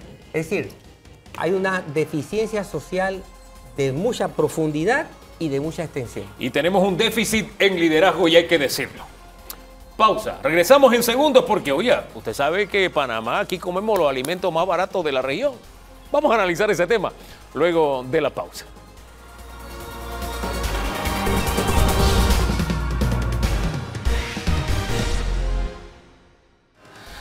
Vamos a hablar sobre el alimento nuestro de cada día. Panamá tiene los alimentos más baratos de la región, según informes suministrados por SICA. Estamos en un 4.9% comparado con, ¿qué le puedo decir? Nicaragua 13.9%, Honduras 15.8%, Guatemala 14.7%, 11.6%. Estamos hablando de índices de precio del consumidor. 12.3% El Salvador, Costa Rica 12.3%. 8.8 República Dominicana, pero aquí estamos bien, tenemos la comida barata. Están para hablar con nosotros esta mañana sobre ese tema Luis Morán, que es economista, y Raúl Molina de la Asociación de Consumidores Libres. Gracias por acompañarnos, bienvenido, buen día. Usted pidió la palabra, usted dijo, yo tengo una pregunta iniciando el segmento. Es que me llamó la atención el nombre de la asociación a la que pertenece el licenciado. Yo quedé en shock cuando vi Asociación de Consumidores Libres. Así que yo tengo que, obligatoriamente, lo primero que le tengo que preguntar es, ¿usted no se siente parte de la organización? Eso.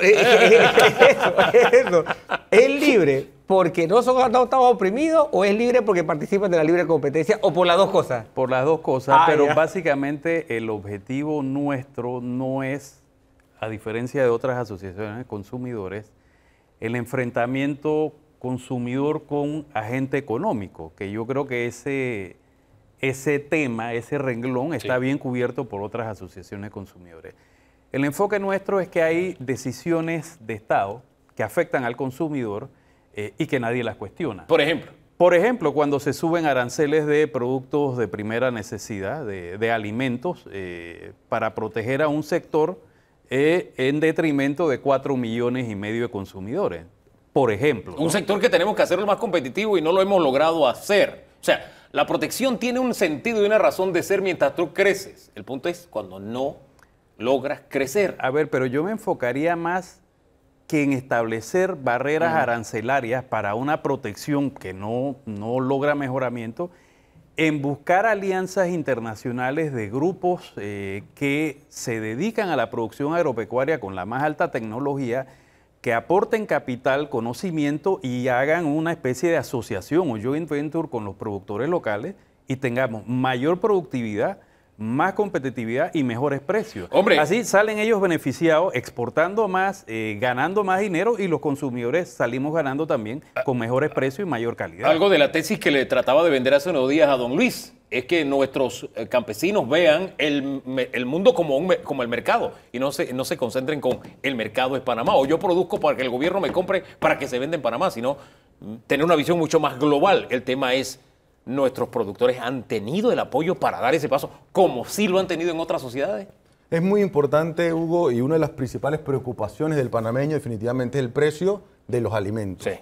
Pero para que eso se dé, definitivamente tenemos que apoyar al productor. Ustedes mencionaban una palabrita muy importante, productividad. No es lo mismo producir X cantidad de papa o cebolla a yo producir gran cantidad y que yo tenga un mercado en donde yo pueda ofrecer el producto, donde los consumidores lo puedan comprar y donde haya esa interacción.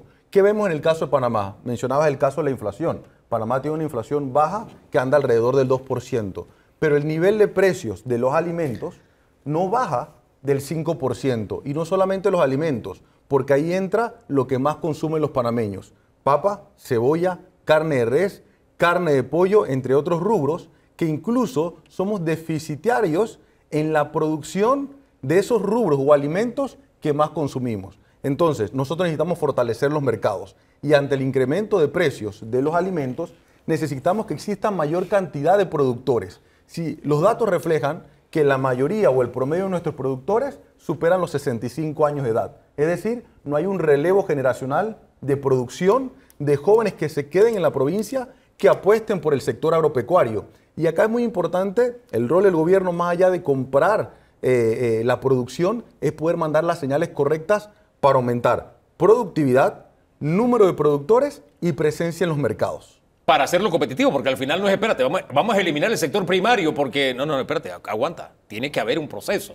Que no hemos cumplido con ese proceso, son otros 500 pesos, pero en algún momento tendremos que hacerlo, porque al final estamos hablando de los dos extremos más débiles de la cadena, el consumidor y el productor. Pero ¿en qué medida estamos o hemos hecho para fortalecer a ese productor para que sea competitivo? Ahí es donde yo creo que hemos fallado como país, pero ese es mi punto de vista. Lo importante ahora que queremos discutir es eso que usted planteaba y ponía sobre el tapete, la tasa de inflación de alimentos.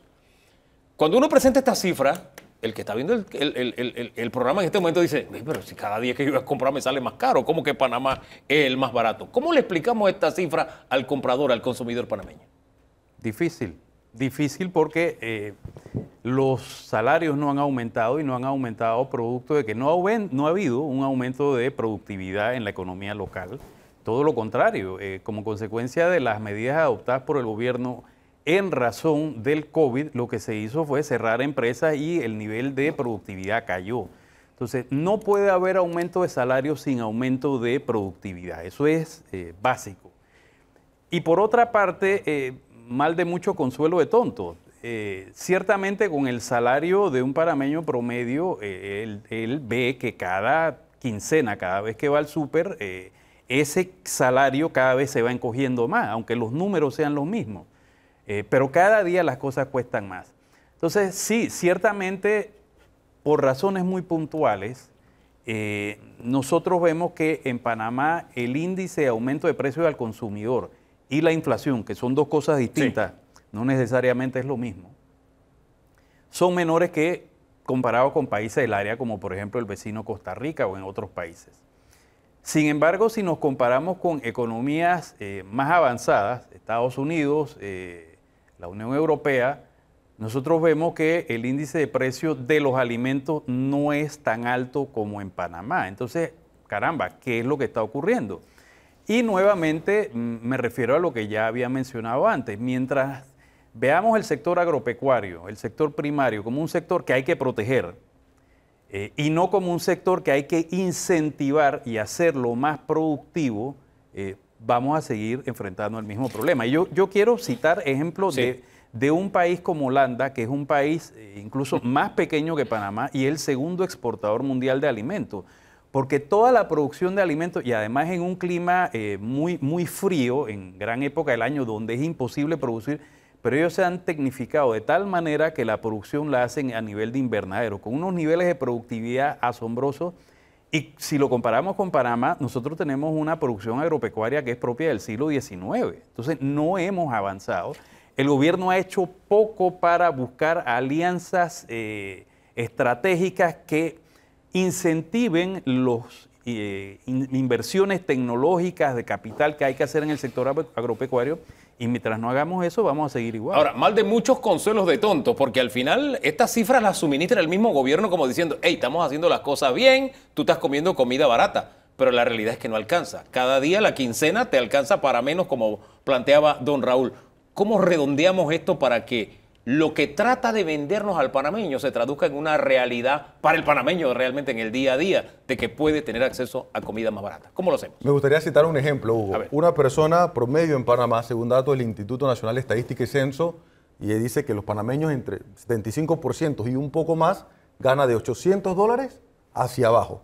La canasta básica anda alrededor de un promedio de $340. Que básicamente no consume nadie a propósito. Así es. Esa es una referencia. Continúe, disculpe. Cuando descontamos, nos damos cuenta que al panameño le queda quizás $400 o $500 y un alquiler o una vivienda quizás supere ese monto disponible. Es decir, que hay una pérdida notable del poder adquisitivo del panameño promedio que enfrenta estas cifras. Yo quisiera mencionar algunas alternativas porque hay que priorizar en el sector agropecuario. Dicho sector, hace algunos años atrás, aportaba más del 10 y el 15%. Hoy, al Producto Interno Bruto, el sector primario aporta menos del 5%. Llegó a estar en el 2%, fíjese. Llegamos a estar en un momento en el 2%. Totalmente, así Pero, es. en fin. ¿Qué programas son necesarios? Yo creo que Panamá tiene que desarrollar capacidades y mucho más en el sector agropecuario. Hoy vemos que cada dólar del presupuesto se va a subsidios que son permanentes, que no generan capacidades, cuando ese dólar puede ser destinado o focalizado a mejorar la producción agropecuaria.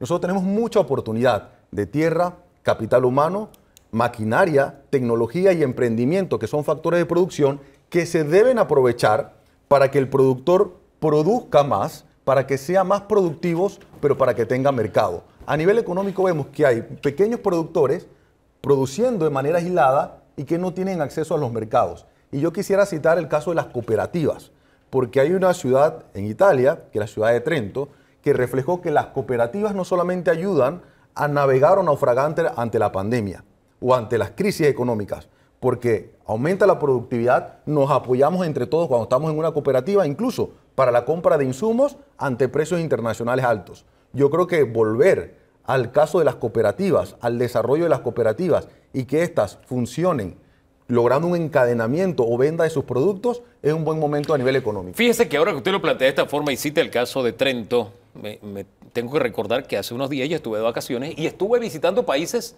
que ellos mismos te dicen, es que la guerra nos está afectando, o sea, están viviendo una economía de guerra. Polonia está viviendo una economía de guerra, lo está viviendo Austria también, una economía de guerra, pero al final los alimentos están accesibles. O sea, hay una estrategia país respecto a los alimentos. Nuestra estrategia país por lo general ha sido el paternalismo. Ven, yo te compro, produce que te voy a comprar y yo lo voy a dar gratis o lo voy a vender a menor precio al mercado. ¿En qué medida es sostenible que como país sigamos con este tipo de prácticas?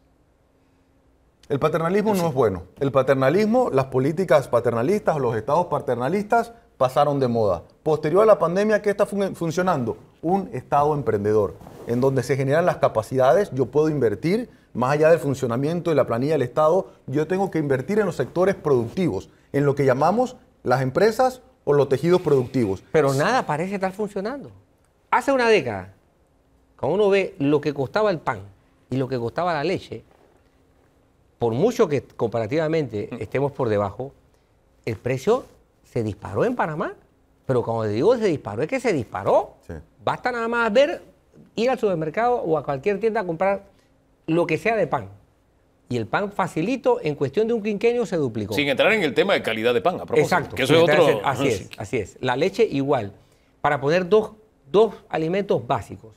Entonces, nada parece estar funcionando porque, pese a que estamos más bajos que otros, en las condiciones nuestras, cuando nos comparamos con nosotros mismos, la película es otra. Sí. Es otra. Ahora, ¿no son cifras ficticias por el mismo mecanismo, modelo que utilizamos? Hugo, y perdón, con un agravante. ¿Sí? Hemos tenido en relativamente corto tiempo 2 presidentes que son agroproductores de comida, porque uno no era agroproductor de comida, pero 2 sí eran de comida. Sí.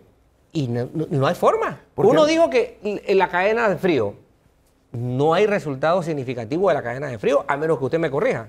Sí, lo que pasa es que hemos utilizado las políticas que no tienen evidencia económica ni datos que funcionan. Una de las políticas que nosotros hemos utilizado es el control de precio. Y el control de precio es que se nos diga, por ejemplo, a cada uno de nosotros que nuestro salario en los próximos años va a ser esta cantidad o este techo. Y cuando a uno le ponen un techo de cuánto puede ganar, uno deja de ser productivo. Yo le pregunto a mis estudiantes de economía, ¿qué ustedes hacen si ustedes tienen un control o un tope salarial? Y ellos me dicen, profesor, yo busco otra carrera. Ese mismo análisis es el que está haciendo un productor hoy y lo vemos a través de los datos a nivel laboral, que el productor ha decidido salir de la actividad económica porque no tengo los incentivos adecuados, y el que se queda hoy está produciendo menos, hay escasez y una baja calidad de los productos, que ese es el resultado del control de precios. Entonces yo creo que nuestras autoridades o nuestros líderes han apostado más por políticas como el control versus políticas de productividad, de producir más y, ¿por qué no?, apoyarnos de tecnología, innovación. Se mencionaba el caso de los invernaderos, sí, cooperativas, encadenamiento productivo, entre otros que funcionan. Ahora, pero modelos reales, porque usted me está hablando de ejemplos de concretos y reales, modelos puros, duros, que han funcionado en otros países. Entonces, si nosotros tenemos cifras positivas, me está diciendo la realidad que estas están respondiendo a un modelo en que estamos vendiendo fantasías realmente, porque la realidad es otra. Nuestros modelos viven de fantasías. Que nos está arrojando este precio tan barato. Nuestros modelos viven en parte de fantasía, en parte de clientelismo político, en parte también de cacarear que somos el menos malo de la región. Entonces, yo no aspiro a ser el menos malo en ninguna parte, yo aspiro a ser el mejor. Y eso yo creo que es lo que debemos buscar todos como panameños, ¿no? Aquí nosotros tenemos que enfocarnos, y yo coincido con lo que ha dicho aquí el licenciado, el control de precios no es la solución. Y, a ver, no lo digo yo, hay 40 siglos de historia económica en que se ha demostrado el edicto del año 301 del emperador Diocleciano estableciendo el edicto de precios máximos, que fue un fracaso, e incluso establecía penas de muerte para quien lo violara. Y simple y sencillamente no funciona, porque si a mí esto me cuesta $10, yo no lo puedo vender a 5. Por más que el gobernante o el político diga que me va a obligar a venderlo a 5, hombre, nadie va a comprar algo para venderlo a pérdida. Entonces, mientras no entendamos eso, mientras seguimos con este tipo de políticas absurdas, clientelistas, populistas, demagógicas, vamos a seguir en el mismo lugar. Quienes administran el país en este momento, ¿han entendido eso? ¿Ustedes esperan una variación, un cambio de ruta en los próximos meses? Yo creo que muy poco, yo creo que hay que ser crítico y hay que hacer docencia de estos temas. Ajá. Y yo quería también mencionar el ejemplo de que a pesar de que Panamá tiene un bajo nivel, como se menciona en los datos en el tema de alimentos, quizás si nosotros viajamos, por ejemplo, a Costa Rica o a Colombia, lo primero que vamos a ver después de ir a comer o a comprar, vamos a ver que los precios son más bajos. Sumamente más bajos. ¿Qué pasa ahí, Hugo? Distancia sideral. Cuando uno ve en términos de la moneda, sí, que han perdido valor, inclusive comprar en otros países es más barato cuando se hace la conversión con respecto al dólar. ¿Qué vemos en esos países? Y vuelvo al tema de productividad. Que hay un productor que no tiene problemas para tener, por ejemplo, un matadero comunitario. Que ese productor de carne de res o carne de cerdo tiene una oportunidad para producir. Que quizá ese productor a la principal escuela de esa comunidad tiene la oportunidad de vender. Acá vemos inclusive que a nivel del sector público, a nivel institucional, lo que se produce en las provincias entra muy poco a nivel institucional o a nivel de instituciones claves, como por ejemplo las escuelas que necesitan los alimentos. ¿Dónde quiero llegar con este punto? Que nosotros tenemos que impulsar la actividad agropecuaria, que es la estabilidad económica y social de un país. Hombre, usted va aquí al lado, va a Colombia y usted pide una comida y usted dice, wow, yo con esto que gasto aquí, lo comparo con Panamá y es el mismo fenómeno de los medicamentos. Lo hace con Costa Rica también, con la diferencia también, y cito el tema Costa Rica, porque los ticos siguen consumiendo la misma, esto se le llama el nivel calórico, el mismo. Usted ve el mismo desayuno tradicional de los ticos. El de los panameños ha tenido que cambiar. Entonces hay algo que no está funcionando en nuestro esquema para que estas cifras le sepan a realidad al panameño y no a que estamos viviendo una ficción.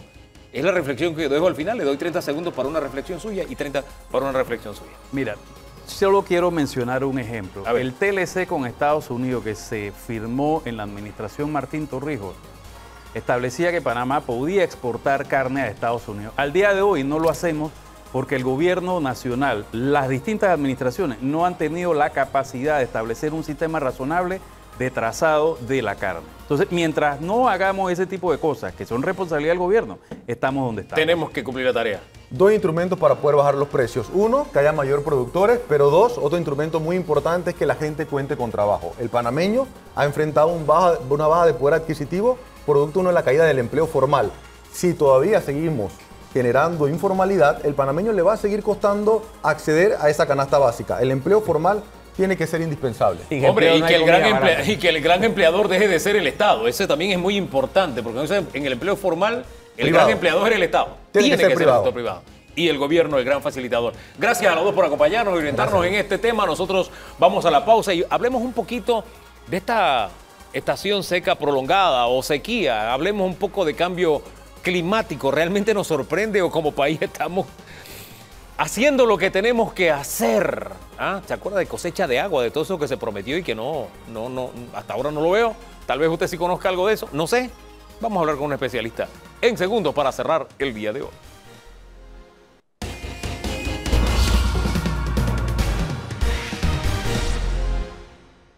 Sí, estamos aquí hablando un poquito de cuál es el término correcto y de verdad que qué bueno hablar con Ligia Castro, bienvenida, buen día, directora de Cambio Climático de Mi Ambiente, porque la gran duda, espérate, no está lloviendo o llueve muy poco, estamos hablando de una estación seca prolongada, ya es correcto hablar de sequía, viene el veranito de San Juan que se nos ha pegado al verano, en fin, ¿cuál es el término correcto realmente? Hemos tenido una temporada seca que se ha prolongado. Ajá. Porque no solamente hay un evento en niños en formación, sino también no todos los países a la misma velocidad han sido capaces de reducir sus emisiones y el proceso de cambio climático se ha acelerado. El boletín que acaba de emitir esta semana la Organización Mundial de Meteorología informa que el mes de abril fue el cuarto mes más caliente que ha tenido el mundo desde que se tiene registro. Esto quiere decir que en un año neutral, porque ya no tenemos niña y no ha terminado de entrar el niño aún, en un año neutral hemos tenido temperaturas en abril tan altas como en eventos de niños que han pasado anteriormente. Usted dice que el cambio climático se ha acelerado. Así es. Pero estamos ante una sociedad donde hay grupos que dicen el cambio climático no existe. ¿Cómo le llevamos esta realidad a quienes están en negación? Bueno, mira, este mismo informe de la Organización Mundial de Meteorología plantea que en los próximos 5 años repetidamente se va a estar presentando un incremento de la media global de la temperatura en 1.5 hasta que se termine de establecer propiamente. El Acuerdo de París, cuando se firmó en 2015, los 198 países que firmaron y ratificaron se comprometieron a hacer un esfuerzo en tratar de no llegar a 1.5 de la media global al 2050. Y es probable que ese 1.5 se establezca del todo a partir del 2027. Entonces, las personas que aún no se dan cuenta de la importancia que tiene lo que están planteando los científicos, lo sentirán no solamente en la producción agropecuaria, con pérdidas importantes, con afectaciones importantes a la salud pública. Acuérdense que el COVID se convirtió en pandemia por una combinación entre afectación a biodiversidad con cambio climático. Entonces, tendremos muchas otras pandemias en lo sucesivo por efectos del cambio climático. Y lo sentirán, y sentirán también con el incremento de la temperatura. La sensación térmica, cuando sube más de 37 grados, de 37 grados en adelante, la sensación térmica, combinada con una humedad en el aire de 50% o más, es cuando se presenta el golpe de calor. Que eso es lo que vivimos en esta temporada, a propósito. Esas personas sentirán golpe de calor. Sí. Hay que proteger sobre todo a los niños y adultos mayores porque son a los que se les olvida que deben de estar consumiendo agua. Pero hay profesiones que hay que darle más educación en salud para que protejan sus organismos, como por ejemplo los trabajadores de la construcción, los trabajadores de la agricultura, los repartidores de mercancía, porque se tienen que estar hidratando constantemente para evitar tener golpe de calor. Hombre, don Danilo, y esto se nos pone color de hormiga cuando incluso hay presidentes, porque esto de negar lo que está pasando a nuestro alrededor ha llegado a nivel presidencial y no de cualquier país. Por supuesto. Estados Unidos lo tuvo recientemente, me recordaba usted. Los dos países, el país más grande y más poderoso de América y el país más grande de América Latina tuvieron presidentes que negaron el cambio climático como el principal problema de la humanidad hoy día. Lo negaban, decían que esto era un cuento. Y precisamente en eso yo tengo que hacer justo y tengo que hacer memoria. Hace casi 20 años, a la primera persona que yo le escuché hablar de la rentabilidad de las no emisiones fue a Ligia Castro. Lo hizo delante de un grupo de tomadores de decisión que se quedaron como si estuvieran escuchando algo sobre la atmósfera de Saturno. Y yo les pregunto, ¿qué hubiera pasado si en ese entonces, cuando usted estaba sola en el desierto, predicando lo que teníamos que ser de disciplinados, se hubieran tomado las decisiones más adecuadas? ¿Qué país tendríamos hoy? ¿Qué grado de preparación tendríamos ante los inconvenientes que ya estamos enfrentando? Quizás ya pudiéramos tener una economía basada realmente en una economía verde con nuevos empleos verdes. Hubiésemos aprovechado mejor las oportunidades, pero debo plantear que en Panamá en este momento se está haciendo un trabajo muy importante por el Ministerio de Economía y Finanzas, alineando todo lo que es las finanzas públicas al Acuerdo de París.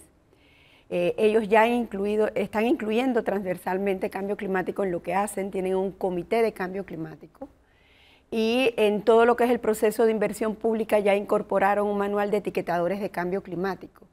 Han estado capacitando en equipo con la Dirección de Cambio Climático a las diferentes oficinas de planificación de las instituciones públicas. Eso ha permitido que por primera vez y de una forma transparente, el primer presupuesto de la Nación, el del 23, que se aprobó en la Asamblea en septiembre del año pasado, es el primer presupuesto que identifica con claridad que su 20% es de financiamiento climático y tiene claridad en qué proyectos son de adaptación, de mitigación y transversales. Y la meta es cada año ir ampliando ese porcentaje para ir logrando que tengamos una economía sostenible, que sea inclusiva, baja en emisiones y resiliente al cambio climático. Bien, porque caminamos en esa dirección, pero cuando vamos a la realidad nos encontramos con que nos acordamos de hablar o de permear todo eso hacia abajo en educación cuando tenemos una situación como esta. El Irán acaba de enviar una serie de recomendaciones y también de acciones duras contra aquellos que no utilicen correctamente el agua, por poner un ejemplo. Pero lo hacemos ahora que tenemos esta situación. Se había prometido el tema de cosecha de agua. No hemos cosechado todavía una sola gota de agua y nos sorprende un niño con una estación seca prolongada. ¿En qué medida se tiene que, todo eso que usted nos está contando, también complementarlo con acciones concretas para que haya un cambio de actitud de nosotros los panameños respecto al uso del agua, pero también viendo acciones concretas de parte del Estado para que estas situaciones no nos sorprendan y no tengamos que ver que nuestros lagos se vacían y que nuestros campesinos tengan cosecha de agua disponible, etcétera? ¿Nos está faltando esa complementariedad? Tenemos que lograr un fortalecimiento de capacidades en general, tanto en el sector público como en el sector privado. Transformar la cultura lleva años, se ha estado haciendo un esfuerzo, pero se tiene que hacer más. En ese sentido también se están alineando el financiamiento privado al Acuerdo de París. Se tiene un proyecto de readiness con el Fondo Verde del Clima que se está trabajando muy coordinadamente con el Grupo de Trabajo de Finanzas Sostenibles, con la Superintendencia de Bancos, la Superintendencia de Seguros y Reaseguros y con la Superintendencia del Mercado de Valores. Tenemos un avance del 70% en la taxonomía sostenible de Panamá. Esperamos para el mes de octubre que se pueda hacer el lanzamiento formal. Igualmente todo el sistema bancario tendrá que incorporar salvaguardas ambientales y sociales y evaluar los riesgos climáticos. En un proceso gradual, cualquier financiamiento que venga del sector público o del sector privado tendrá que ser verde, los proyectos deberán nacer verdes, porque nosotros somos un país extremadamente vulnerable al cambio climático, en absolutamente todos los sectores. No solo en el arco seco, que se plantea mucha información del arco seco, toda la República. Si queremos sobrevivir como sociedad, tenemos que adaptarnos y ser una sociedad más resiliente. En las 6 regiones hidroclimáticas del país va a haber cambios significativos. Hay 2 regiones que hay que educar mucho, hemos estado presentando a todas las instituciones públicas, ahora estamos en todas las organizaciones del sector privado, ya lo hicimos con la sociedad civil, los escenarios de cambio climático. En la región occidental del Pacífico y del Caribe, con claridad se prevé que posiblemente para el 2030, 2050 y 2070 disminuyen en forma gradual las precipitaciones. Y eso es mañana. Cambia el 2030. patrón de lluvia, o sea, lo que antes nos caía en 5 horas, ahora nos cae en media hora, con días intercalados secos, y la temperatura máxima diurna se eleva y la mínima nocturna también. ¿Por qué es tan importante medir la mínima nocturna? Porque es la que está relacionada con los patógenos. Los patógenos que ponen en riesgo la producción agropecuaria y por tanto la seguridad alimentaria, los patógenos que ponen en riesgo la salud pública y los patógenos que ponen en riesgo la biodiversidad panameña. 4 ranas panameñas ya han desaparecido por un hongo que proliferó por cambio climático. Está totalmente documentado por el Smithsonian, lo pueden visitar en la calzada de Amador, donde tienen el acuario y un pabellón donde lo documentan muy bien. Ahora, todo esto que usted nos plantea en el régimen de lluvias que está, 2030 es mañana. Eso no es en el futuro, ¿se acuerdan la película de no es el otro siglo? Es mañana el 2030. Nos plantea que nuestro principal recurso, que es el Canal de Panamá, está en riesgo también, porque estamos hablando de precipitaciones en el Caribe. Los escenarios de cambio climático para la región central, justamente la primera institución que le presentamos los escenarios fue a la ACP. En la región central va a haber un pequeño incremento de temperatura, perdón, de precipitación, pero también va a haber incremento de temperatura. Eso es evaporación de agua. Entonces, ellos ya están tomando las medidas de adaptación necesarias para lo que es el funcionamiento del canal. Su equipo ya está preparado para eso. Bien, ganchito allí. Pero el resto de las instituciones del país y el sector privado tienen que conocer los escenarios de cambio climático, tomar decisiones y planificar cómo van a transformar su actividad al 30, al 50 y al 70. Hablemos del sector productivo, hablemos del sector primario, hablemos de la producción de alimentos que se ve impactada. Necesita agua y tiene que ver con estas variaciones también de temperatura. Mira, prestarle atención. No solamente es la captación de agua de lluvia que es importante y entender también la importancia que tiene el riego por goteo, sino es transformar la forma en la que hacemos las cosas. La ganadería debemos de pasar a la silvopastoril. El ganado vacuno nada más también necesita refrescarse con los arbolitos, pero los arbolitos, además de refrescar al ganado, puede también crecer pasto. Y esos árboles son los que van a permitir que los abrevaderos, donde van a tomar agua el ganado, persistan. Y tiene que haber más producción de agroforestería y de silvicultura. Debemos combinar la producción agropecuaria con árboles y arbustos que nos permitan mejorar nuestros suelos y captar, infiltrar mayor cantidad de agua. La pregunta es, ¿lo estamos haciendo?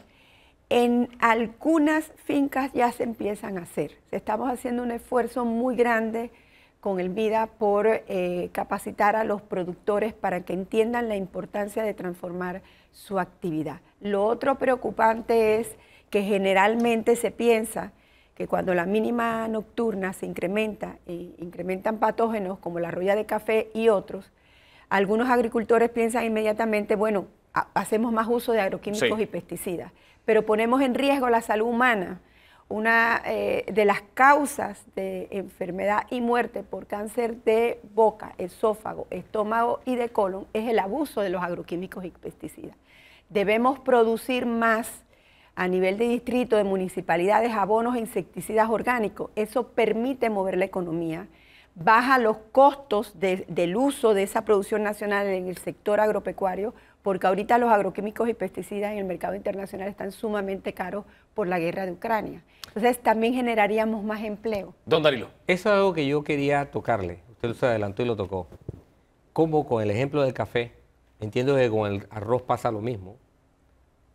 El clima, que representaba una barrera para plagas, al irse calentando, ha permitido que plagas lleguen a áreas en las que antes no había. Así es. Lo cual le trajo al café 2 problemas. Primero, la intensificación de estas plagas, y segundo, la elevación del costo por el uso de agroquímicos con las consecuencias que usted acaba de explicar.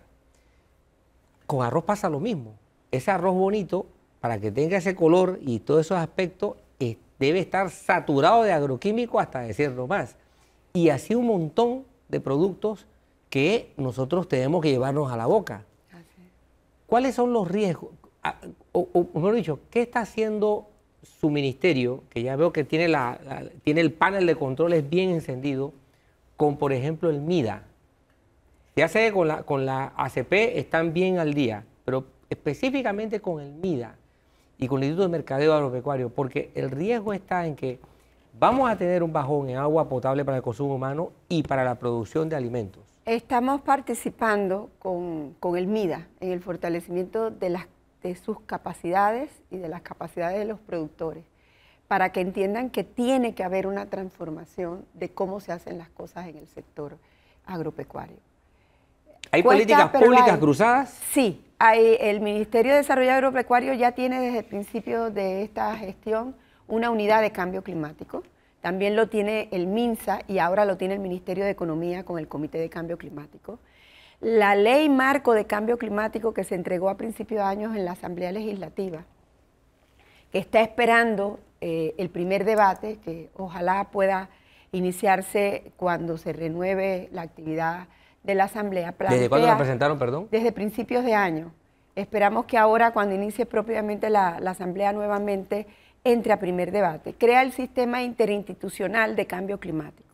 Todas las instituciones públicas deberán tener unidades de cambio climático que garanticen que en toda su actividad se haga transversal cambio climático para que se tomen las medidas que se tengan que tomar y reporten al Ministerio de Ambiente, porque nuestra responsabilidad, además de tener al día los inventarios de emisiones de gases de efecto invernadero por sector y los escenarios de cambio climático de precipitación, temperatura y ascenso del nivel del mar, debemos de preparar los informes para remitir a la Convención Marco de Naciones Unidas de Cambio Climático en cumplimiento del Acuerdo de Ahora, París. ¿en qué medida esto de viene el lobo, viene el lobo, viene el lobo, vino el lobo y nos está comiendo? Se lo digo porque, bien, toda esta acción en todas las instituciones con cambio climático, etcétera, etcétera, pero al final, con esta estación prolongada, se nos está muriendo el ganado, estamos perdiendo en producción, los alimentos se van a encarecer. ¿En qué medida ya llegó el lobo y nos está comiendo y nuestras iniciativas están tarde? De alguna forma sí nos está llegando el lobo y te voy a explicar por qué. Ya inicialmente te dije que estamos en este momento en neutro, sin niño y sin niña. Empezaremos a sentir los efectos del niño a partir de junio, o sea, que cuando empiece la temporada lluviosa lloverá menos, lloverá con días intercalados secos y nos pegará durísimo en la temporada seca del próximo año. O sea, en época niña tuvimos 3 niñas consecutivos donde nos llueve más, tuvimos 4 meses secos. En año neutral estamos teniendo 5 meses secos. Probablemente lo que va a ocurrir el próximo año con año niño combinado con el cambio climático, que la estación seca sea de 6 meses, muy seca y muy caliente. En este momento todas las instituciones públicas deberían de estar ya preparando su plan de contingencia para enfrentar el fenómeno del niño, pero también toda la actividad privada debe de hacer su plan para enfrentar el fenómeno del niño, porque tendremos déficit de agua para abastecer a la población. Acuérdense que los acueductos rurales, cuando disminuye el caudal del río, y están disminuyendo drásticamente, y en la próxima temporada seca disminuirán más, se quedan por encima del caudal. Y además, cuando disminuye el caudal, se concentran los contaminantes. Sí. Tenemos que asegurar llevarle agua al consumo de la población en nivel en general. Ese es el reto que tenemos como país. Hacia allá debemos apuntar. Estamos tarde. Ya el lobo no es que venía, el lobo está aquí. De nada sirve negarlo. La naturaleza nos está golpeando y fuertemente nos está pasando la factura. Gracias, Ligia, por habernos acompañado. Una expresión que usted conoce muy bien. El que tenga oídos para oír, que oiga. Nos vamos. Puede ver el programa completo en nuestras plataformas esta tarde a las 3 en la pantalla Eco TV. El próximo domingo una cita. De aquí entonces hacemos el esfuerzo y nos seguimos regalando el mejor fin de semana de nuestras vidas. ¿Le parece? Bendiciones.